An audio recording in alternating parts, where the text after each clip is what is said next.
Olá, queridos amigas e amigos do NECAF. Chegamos ao episódio 15 da nossa série Camille Flammarion, o Poeta dos Céus.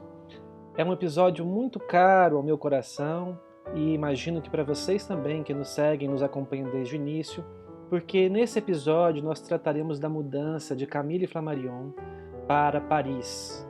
Ele contava então com 14 anos de idade e já estava afastado dos seus pais há quase 3 anos, pois ele havia se mudado para Langres para fazer os seus estudos católicos, os seus estudos religiosos, e o seu pai, a sua mãe e seus irmãos haviam se mudado para Paris devido à epidemia de cólera que assolava a Europa no século XIX e também devido a negócios mal sucedidos de seu pai, que fez com que ele perdesse todos os seus bens materiais, todas as suas economias, e forçasse uma mudança para Paris a fim de lutar pela sua subsistência, pela sua renda, por trabalho digno e para poder manter os seus filhos. Então, depois de 3 anos em Langres estudando, Camille já sentia muita falta dos pais. E no episódio anterior nós assistimos a sua volta a Montigny, ao fim dos seus estudos em Langres, quando ele reencontra os seus avós e tem uma sensação de lembrança do passado que lhe causa emoção, que lhe causa uma sensação muito grata pelo passado que ele teve. Então nós chegamos no dia 4 de setembro de 1856.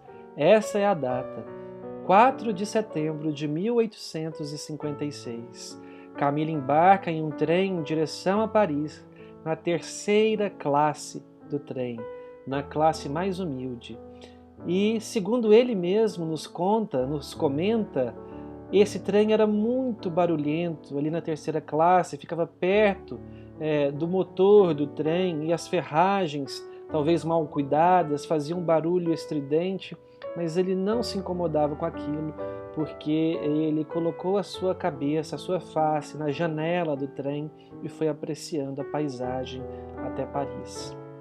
Ele chega na cidade de Paris às 16 horas desse dia 4 de setembro de 1856, na estação do Leste, ou como dizem os franceses, na Gare de l'Est.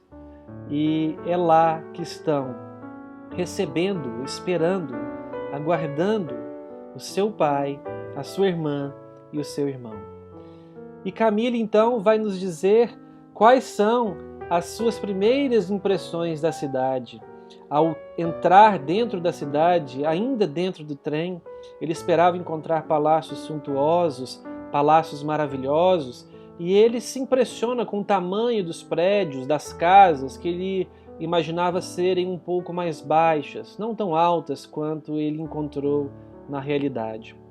Mas ao descer do trem, qualquer inquietação acabava de ir por água abaixo, porque ele se jogou nos braços dos seus pais. Do seu pai, que estava lá recebendo-o com a sua irmã e com o seu irmão. E se jogou também depois nos braços da sua irmã e do seu irmão.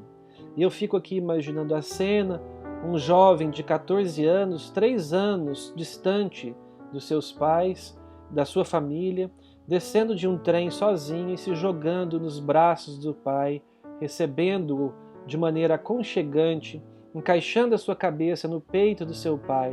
Eu imagino a emoção que provavelmente deve ter levado às lágrimas e até seu pai também. E a primeira impressão que ele tem é a impressão de como as pessoas mudam e como as pessoas envelhecem em 2 anos.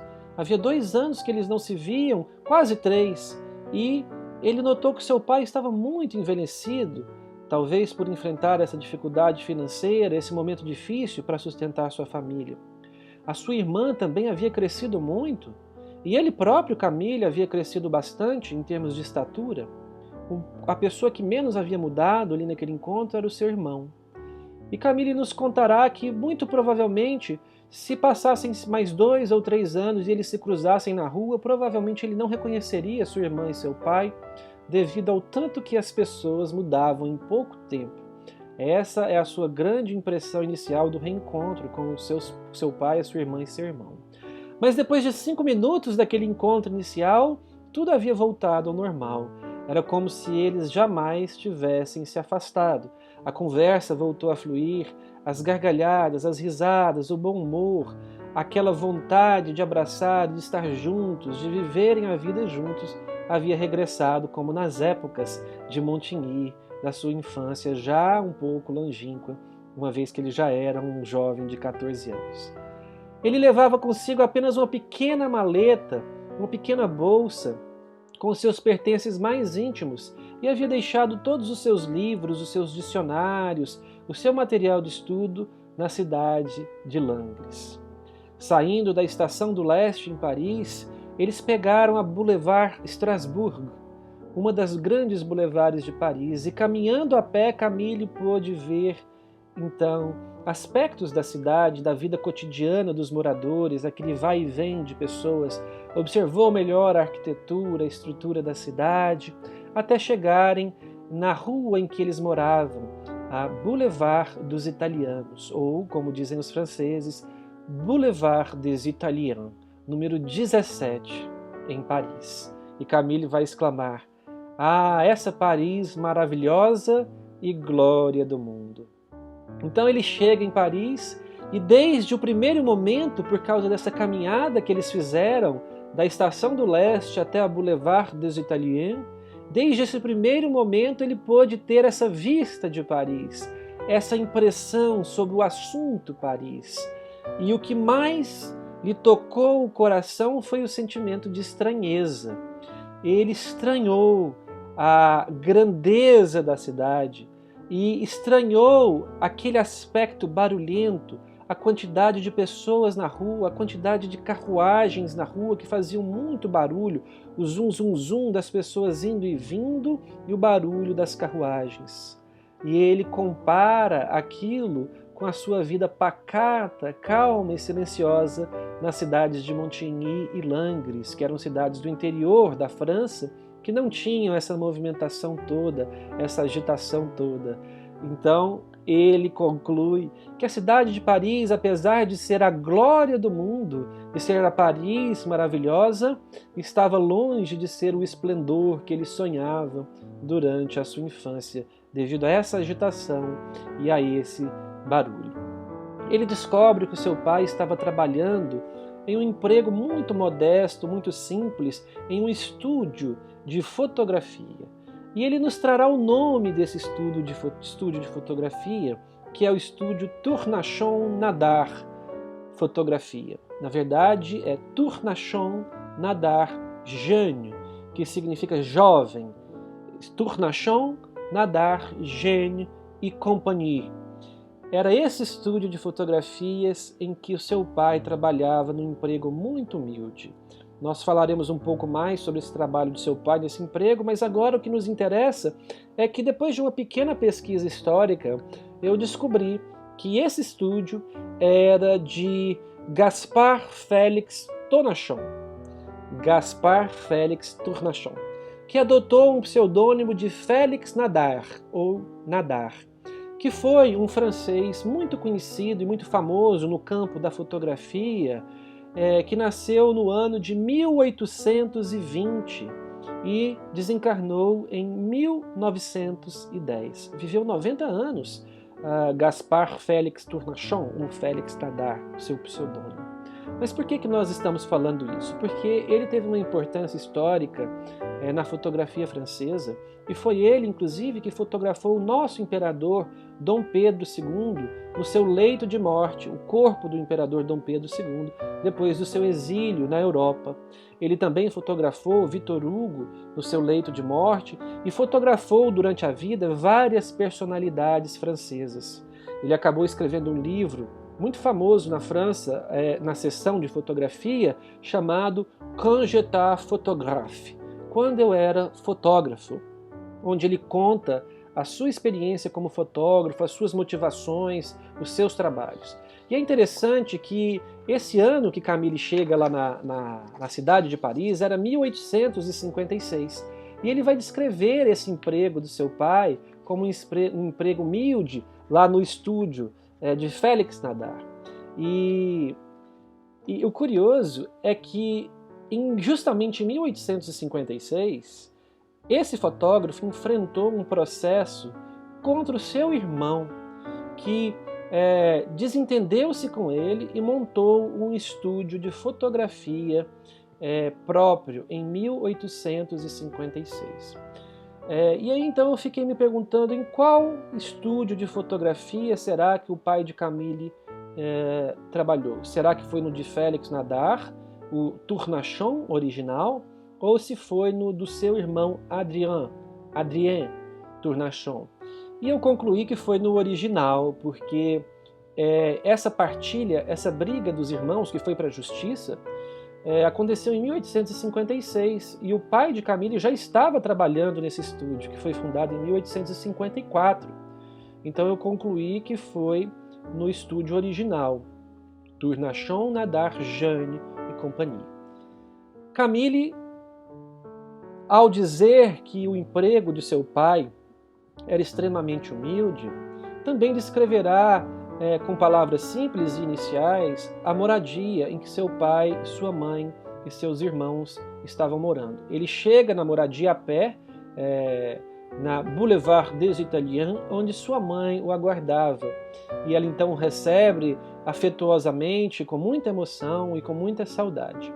E ele percebe a miséria do lar em que seus pais estavam habitando, a simplicidade, a pequenez, o pouco espaço físico. E logo depois que ele chega, seu pai, seu irmão e ele são obrigados a procurar um outro local para que ele e o irmão morassem, para que sobrasse mais espaço para sua mãe, seu pai e sua irmã. E eles encontram então um sótão para que os dois irmãos Flammarion possam morar, um sótão nas vizinhanças. E a expressão que ele diz a respeito da sua moradia, da moradia de seus pais, é a seguinte: o nosso alojamento para 5 pessoas estava reduzido à menor expressão. Veja as palavras que ele usa. Era um alojamento reduzido à menor expressão, ao menor espaço possível. Então eles foram forçados a encontrar esse sótão para que ele e seu irmão Ernest pudessem morar. Bom,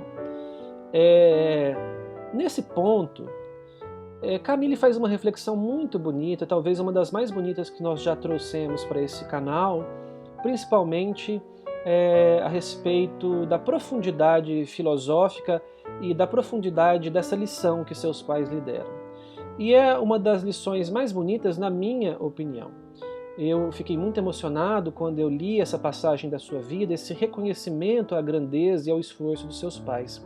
E como sempre eu faço aqui, eu gostaria de ler essa passagem para que eu não estrague a ideia e a mensagem que Camille quis transmitir com a sua reflexão a respeito desse assunto.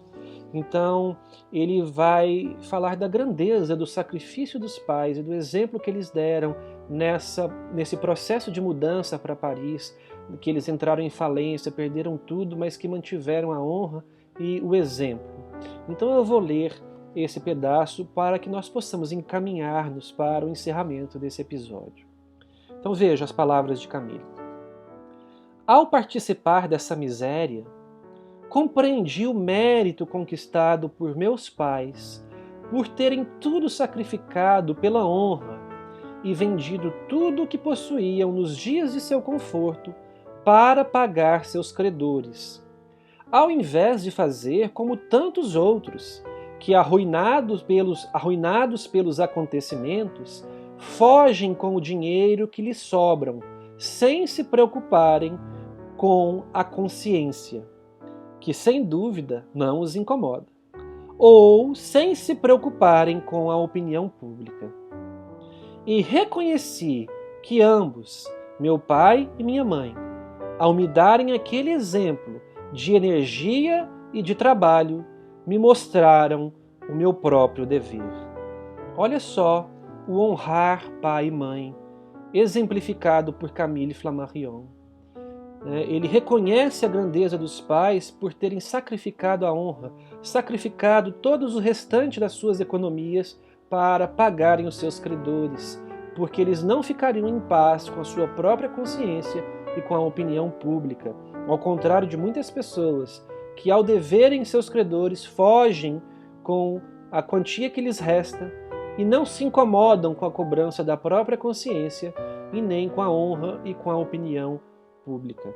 E isso moldou em Camille a honra, a coragem, a vontade de trabalhar e de honrar os seus compromissos. Eu achei essa fala muito bonita, achei ela muito significativa, ela me emocionou quando eu a li na primeira vez e fiquei muito feliz de poder trazê-la aqui como uma lembrança do honrar pai e mãe, que nós todos temos essa obrigação. Para encerrar, antes que nós possamos continuar a contar as primeiras impressões de Camille em Paris, porque ele passará ali 2 semanas praticamente, entre aspas, de férias, conhecendo a cidade, se inteirando das coisas, sendo apresentado à cidade pela sua irmã e pelo seu irmão, em passeios, em saídas aos finais de semana. Enfim, temos muito a falar sobre essas 2 semanas ainda. Mas antes de passarmos para essa etapa, que será no próximo episódio, eu gostaria apenas de trazer a seguinte informação de que o jovem Camille, com 14 anos, antes de se dirigir a Paris, estudou o mapa da cidade, o mapa dos arredores de onde seus pais moravam, lá em Montigny, na casa do cura, do padre, do sacerdote de Montigny, aquele que lhe sustentou durante os anos em Langres. E ele estudou todos os arredores, de modo que quando ele chegou em Paris, quando ele chegou na casa dos seus pais, na Boulevard des Italiens, ele sabia se conduzir, se localizar nos arredores facilmente. As coisas não pareciam novas para ele. Ele parecia já conhecer aquela cidade maravilhosa, glória do mundo. Salve Camille Flammarion. Nos vemos no próximo episódio da nossa série Camille Flammarion, o Poeta dos Céus.